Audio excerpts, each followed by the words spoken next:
Babacar Sall mooy ki nga xam ne mooy ki ko jiite jamono ji nag fës nañ lool ci mbirum actualité bi rawatina bi ñu gisee ku ci mel ni Barthélémy Dias daal di beru sos ab yoonu boppam fas yéene ci jaar moo tax tey ñu daal di koy dalal ñu waxtaanee dialogue bi ak yeneen yi nga xam ne ay tomb la ci wàllum politique sëñ Bassirou ñu ngi lay nuyu di la dalal jàmm ci plateau bi. maa ngi lay nuyu di am mbégte loolu di ñëwaat ci seen plateau.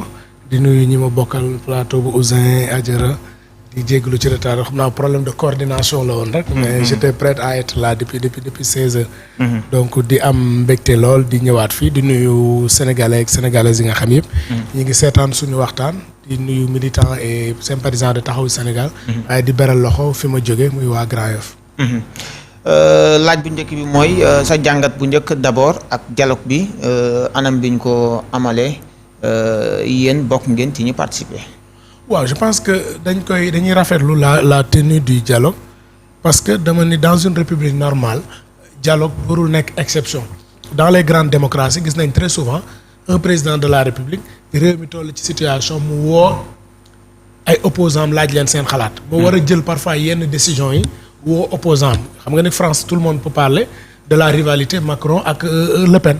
mais de temps en temps da ngay gis mu invité ko mu ñëw ñu toog ñu waxtaan dëgg donc loolu pour man dans une république normale yoon la que kujje gi de temps en temps ñu mën a échanger ak pouvoir bi sur des questions yi nga xam ne dafa concerner réew mi mais surtout les questions yi nga xam ne nag dafay concerner processus électoral nga xam ni moment de compétition la te jamono bu ci ne réew yu bari bu ñu yëngoo en général c'est parce que accord amul ci règle du jeu donc je pense que démb comme on a l'habitude de le faire c'était une ouverture officielle. En tout cas ñun Taxawu Sénégal fidèle à notre ligne. mais pour rester constante dans notre démarche bi ñu jotee invitation bi waxtaan nañu suñu biir jël nañ décision et puis jox nañu suñu kilifa mandat mu dem fa démb te bi mu jëlee kàddu tam dañu sant yàlla bu baax a baax am fierté parce que waxu fa loo xam ne dinañ ko xeeb mais waxu fa loo xam ne ñun ñu ànd ak moom dinañu am gàcce donc ñu koy féliciter bu baax a baax le président Khalifa di ko encourager ci taxawaay bi nga xam ni am na ko démb ci ouverture dialogue bi. ñu bari dañ ne bala maa jox sama naataangoo yi taxawaayam kàddoom gi mu doon njëkkati da doon raayal ñu bari jàppoon ni bu fa taxawee quand même dana am benn posture bu mu taxawee ak yenn kàddu yoo xam ne dana ko dénk nguur gi ndax ba léegi daanaka ci xëccoog ñoom la ñu nekk. waaw je pense que xam naa kuy wax loolu parce que da nga xamul l'homme ku xam l'homme Khalifa Ababacar Sall xam parcours am xam ni il était Khalifa lui-même. maintenant réew mi nag li ci jafe mais nit ñi léegi dañuy bëgg ni ñuy waxee nga waxee ko Khalifa nag il n'est pas de cette nature. li am solo mooy lan la wax ci dialogue bi démb. est-ce que li mu posé c'est pas des questions d'actualité parce que aujourd'hui ñëpp dégg nañ ko démb ginnaaw bi mu rafetloo dialogue bi revenir na sur espace politique bu apaisé. revenir na un peu sur les arrestations yi nga xam ni am na parce que il a même dit au président de jamono ji ñu toll l'opposition rencontre des difficultés au Sénégal te que pour ñu dem ci benn espace politique bu apaisé il faudrait que. loolu ñu mën ci jóg mais wax na aussi lu ci mel ni code électoral bi tout le monde sait que Sénégal élection yi mujj yi am yépp ku ne xam na ne jafe-jafe yi am code électoral bi la notamment l'article 29 bi nga xam ne éliminé na fi ay candidats yi moom il a été victime de ça Karim Wade a été victime de ça Ousmane Sonko a été victime de ça et demain qui sait est-ce que amul d'autres hommes politiques yoo xam ne ils peuvent être victimes de ça donc il a lancé un appel concernant ces grandes questions yi nga xam ne moo concerne Khalifa nag li ko yàlla dimbee day nit koo xam ne ku mën bës la te bés bu ci ne dafa xam la fay wax donc démb c'était juste une ouverture où chacun devait prendre la parole donner ses orientations mais les véritables débats se font à l'intérieur des commissions mais je pense que ni mu waroon a waxee démb noonu la waxee. la mu war a wax loolu la waxee su waxee woon neneen lu dul noonu rek ñu xeeb ko. Adjara. ci li nga xamante ni moom moo di dialogue bi parce que dañu yàgg a wax ni instant bi nii amuñu ay jafe-jafe li nga xamante ni moom moo di wàllum politique mais mbiru économie la ñu am est-ce que jàpp nga ni tamit comme nañ ko daan defee moom it daan na participer ay dialogue mais dañ daan def ay dialogue mais après résultat yi duñ ko fësal torop est-ce que am ngeen yaakaar ni cette fois-ci li nga xamante ni moom mooy jógte ca dialogue ba dinañ ko teg ci table bi. mais contrairement à ce que les gens disent mais les dialogues yi passent am na lu mu jur. Sénégal nag malheureusement les gens par exemple dañ jul def. lan la jur damay je prends comme exemple les dialogues yu mujj. mais suñu demee tey bay élire les maires au suffrage universel direct fan lañ ko waxtaanee woon. dialogue moo ko génne. bu ñu demee ñëpp xam nañ ni Sénégal da nga daan jiite liste investir sa xaalis dem ba desul luy fal ñu def complot dindi la fa léegi loolu dañu ni le maire est élu au suffrage universel direct. dialogue moo ko indi. aujourd'hui l'équilibre bi am entre les listes entre la proportionnelle et les titulaires. Lan moo ko indi c'est au niveau du dialogue lañu élection yi passé tout le monde sait que amoon na ay jafe-jafe yu bëree bëri yoo xam ne amoon na donc quand les gens disent que aujourd'hui dialogue jurul dara peut-être da nga naan jurul li nga bëggoon yow mais il y a des avancées yoo xam ne Sénégal am na te bu ñu remonté ba 92 le président Khalifa wax na ko démb. Le code consensuel de 92. bi nga xam ne président le juge Kéba Mbaye moo jiite woon waxtaan bi. mais dialogue moo ko indi Sénégal. si aujourd'hui le Sénégal est chanté un peu partout ci système démocratique am ci un code électoral baax. c'est parce que waxtaan moo ko indi et li nit ñi fàtte au-delà même président woote. mais à l'approche de chaque élection mais dafa am un dialogue au niveau du ministère de l'intérieur où tous les partis politiques dañuy ñëw. donc waxtaan moo mën a indi lu bëree bëri. maintenant ci débat bii ñu toll. effectivement les gens disent il y a des questions économiques. mais xam nga président bi ñu fal. moom mu xam ay urgence am. en général c'est lui qui fixe quand on va au dialogue je veux que lii laa bëgg ñu waxtaanee ko. loolu il appartient au président de la République. et il l'a fait. maintenant question yi nga xam ne moom la ñu posé damay fàttali nit ñi ni leen réew mu am instabilité politique économie ba du dox. réew mu am système politique bu normal. réew moo du dox dañu fàtte loolu. il faut que les hommes politiques le système politique soit normal que des élections se tiennent régulièrement pour que nit ñi mën a xëy. nit ñi mën a jàng nit ñi mën a faju mais dans les pays où par exemple il y a coup d'état dans les pays où il y a des contestations électorales mais dinañu toog ay weer économie day bëbax parce que kenn du jàng kenn du liggéey ba dafay dem jur guerre civile. ça veut dire lee mooy sookul bi quoi. donc sookul bi mooy lii te débat yi ñu fa posé démb mais c'est des débats yoo xam ñun bi ñu nekk Yewwi Askan Wi. waxoon nañ ko yenn yi depuis assises nationales yi trouvé woon nañ ay solutions on parle par exemple benn question ñu ne aujourd'hui il faut ñu xool la rationalisation des partis politiques. des partis politiques bien sûr. mais Sénégal tey avec 18 millions d'habitants on nous parle de 382 partis politiques. et que 14 rek moo si nekk en règle en plus. ok on me dira que oui la liberté d'association oui effectivement il y a la liberté d'association mais parti politique bi dafa am ay devoirs est-ce que aujourd'hui les partis politiques devront continuer à exister sans seen ay devoirs ñu mën ko def parce que Sénégal parti politique yu ci bari benn rôle rek lañ am mooy conquête exercice du pouvoir alors que dafa am mission bu fondamentale bu parti am mooy la sensibilisation et l'éducation des masses. aujourd'hui yan parti Sénégal ñooy def loolu aujourd'hui dans le financement des partis politiques. Tout le monde sait que dans notre pays parti au pouvoir rek moo am avantage parce que il a tous les leviers de l'État il peut s'autofinancer alors que les partis politiques c'est des associations de droit privé ni état di jëlee xaalis di jàppale syndicats yi di leen subventionner di ko def organisme de la société civile noonu la war a jàppale les partis politiques. mais est-ce que dans cette situation de 382 partis état mën na subventionner mais il faudrait des règles très claires. et beneen fi troisième exemple bi may jël foofu. mais am na parti politique yu ngeen di dégg Sénégal seen leader ba ñu créé ba tey mosuñu dem élection. waaw maanaam élection bu ñëw ñu wut fu ñu langaamu. waaw dañuy langaamu ay kii te loolu. mais est-ce que waruñu toll foo xam ne parti bu exister boo toogee ñun la demoo ñaari élection ñu dissoudre la.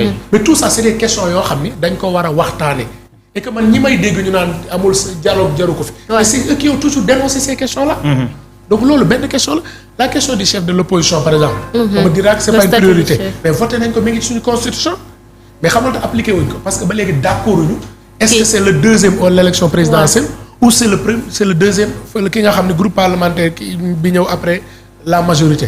mais loolu est-ce que jaruñu ci waxtaane la question de l'inscription automatique sur les listes électorales tout le monde sait que tey Sénégal gii Sénégal rek gis dëkk boo xam ni. nit ki bu juddoo day wuti extrait fële bu paree wuti carte d'identité fële. bu paree wuti passeport fële. bu paree wuti liste électorale fële est-ce que waruñu xool ba système bi ñu teg ko de telle sorte que ça va être automatique soo amee 18 ans ñu inscrire la ci liste électorale. directement. parce que tey gis nga tey je prends un actuellement il y a une révision de liste électorale mais personne n'en parle est-ce que loolu waruñu mën a génn foofu dem sur ça donc sur ça c'est des questions yoo xam ne tey acteurs politiques yi seq jeu bi mérité nañu toog ci d'accord ci waxtaan ci parrainage gis ngeen élection yu mujj yëpp coow yu ëpp parrainage bi mais est-ce que le parrainage tel qu'il est fait aujourd'hui ça ne mérite pas d'être discuté et d'être amélioré. donc ñaar moo mën a am bu dialogue gi amee da ngay nangoo dem joxe sa xalaat foofu wala nga toog nit ñi jël décision mu imposé wu sa kaw. te booy dem itam da ngay jàpp leen là aussi il faut mu leer ci bopp sénégalais il n'est pas dit que on aura des accords sur tout. peut-être man ñun bu ñuy dem on peut avoir des intérêts sur des points. beneen camp bi am ay intérêts au point. maintenant on parviendra le maximum consensus yi ñu am sur certains points. mais yooyu la ñu appliqué. mais il peut y avoir que des questions yoo xam ne duñ ci d'accord. la question du bulletin unique par exemple bi passé. loolu yooyu yëpp c'est des questions yoo xam ne mérité na acteurs politiques yi toog ci waxtaan ci pour trouver un consensus pour aller vers le renforcement de notre code électoral. c'est important. ak problème mu raw gàddu. Bassirou Samb la ñu am bala maa jox. raw gàddu xool nga baal ma mais par exemple loolu lan moo ko gën a nekk. escroquerie coow lu garaaw la nag. lan moo gën a nekk raw gàddu escroquerie tey. nga ñëw fii yow da ngay gagné léegi man ak ñun ñett dañuy dem élection yow nga am 6 kii mën na am 4 man ma am 5 te yow yaay jël lépp. alors que ñun bu ñu boolee ñoo ëpp tu n'es pas majoritaire. yooyu yëpp pour man war nañ ci mën a waxtaan et puis il y a des modèles dans le monde. qui peuvent être appliqués au Sénégal bu ñu ci waxtaanee. Bassirou dafa am ñu wax ni bon discours Khalifa Ababacar Sall bi bon c'est vrai que képp ku xam Khalifa Ababacar Sall xam ni moom apaisement yi mbiram la maanaam wax tegginu wax sans pour yuux ci micro beeg yooyu en fait maanaam ni mu mel noonu la mel. nangul nañu ko donc changé wul pratiquement léegi moom am na fu muy waxee si naan sa dialogue ne devrait pas être politique wax boobu. non en fait xam nga dañu bind. oui terme de référence. ñu jàpp ni tey effectivement un dialogue politique c'est important mais est-ce qu'il y a d'autres questions waruñu ko ci mën a yokk tey. foofu lay waxee. par exemple nous on considère qu'aujourd'hui la question de la justice il faut qu'on en parle. par exemple le président organisé woon na assise de la justice mais tout le monde sait que c'était sélectif am na ñoo xam ne woowuñu leen ci woon. mais tey le problème fondamental du pays ñu bëgg ko ñu bañ mais la justice daf ci bokk. tey ñu ngi jàpp ay nit ay délits d'opinion tëj leen ci kaso bi. kumba am ndey kumba amul ndey est-ce que ces questions-là ne méritaient pas d'être discutées. donc moo waral ñun aussi on a dit au président ok discuter système politique baax na. mais est-ce que waruñu ci yokk d'autres points. ce qui veut dire que boo dégloo démb ci commission yi bi ñuy commencé les gens ont quitté 12 points pour aller vers 40 points. mais tout ça va faire l'objet de débat parce que nous avons fait des amendements nous avons proposé des points. yoo xam ne war nañ ci wax article 29 par exemple. waxuñu ko ci débat mais ñun dañ jàpp ni question bi dañ ko war a ñëw. parce que nous avons été victimes de ça. nous avons été victimes de ça 2029 bi ñu éliminé ci élections yi. élections yi passé bi ñu bëggee éliminer parce que ñëpp xam nañ ni dañu demoon def une modification ci code électoral bi. empêché Karim Wade empêché Khalifa Sall Ousmane Sonko bi passé peut-être moo ko teree doon est-ce que loolu ça ne mérite pas. ñu waxtaane ko ba ëllëg du ñu dindeeti benn homme politique sur la base de l'article 29. donc dialogue c'est toujours comme ça il y a des points yu ngeen indi am na yu may indi dañu waxtaan xool liñ ci mën a trouver parce que le monde bi ñu toll.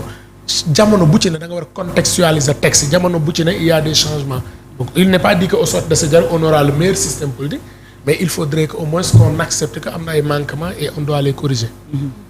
bon bu fekkee c'est pas Aliou daf si dugg ou pas mais dañu gis ci discours yi Aly Ngouille Ndiaye gis nañ mu dal ci kaw en tout cas ci haute cour de justice bi membres yi ko composé et cetera maanaam manquements yi nga xamante ni moom la dénoncé Bassirou ñëpp xam nañ ni lu fi nekkoon la ay textes yu fi nekk moo leen fi bàyyi. est-ce que am na utilité toog di ko dénoncer comme ça comme si que voilà textes yi ñii dañ ko créer. waaw mais xam nga nag loolu damay dégg très souvent ñu naan yéen a fi nekk ñii ñoo fi nekkoon mais ñi fi nekkoon su lépp baaxoon kenn du leen fi jëlee c'est parce que bi ñu fi nekkee am na loo xam ni baaxul.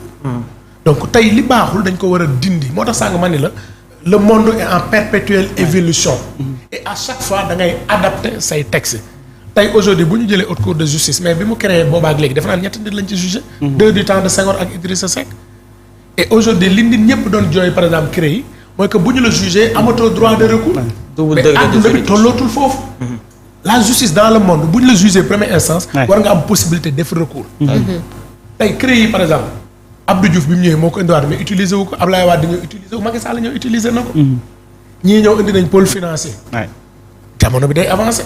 mais est-ce que haute cour de justice ni mu bindoo waruñu dem vers des réformes il faut pas sénégalais par exemple nga poser débat ñu xool ki koy wax parce que certains yi répondent dañu naan non Aly Ngouille a été ministre de l'Intérieur il a été sous Macky waaye effectivement il l'a été mais su fekkee ñoom defuñu ko alors que sénégalais yi en 2024 ils ont jugé utile de mettre fin à ce régime ce n'est pas pour man une raison pour que le régime actuel bañ ko changer c'est parce que dañ leen fi teg pour manquement yi amoon erreur yi gars yi defoon ñoom ñu mën ko éviter pour avancer. beneen bi mooy dialogue bi dañu nemmeeku ay manquements parce que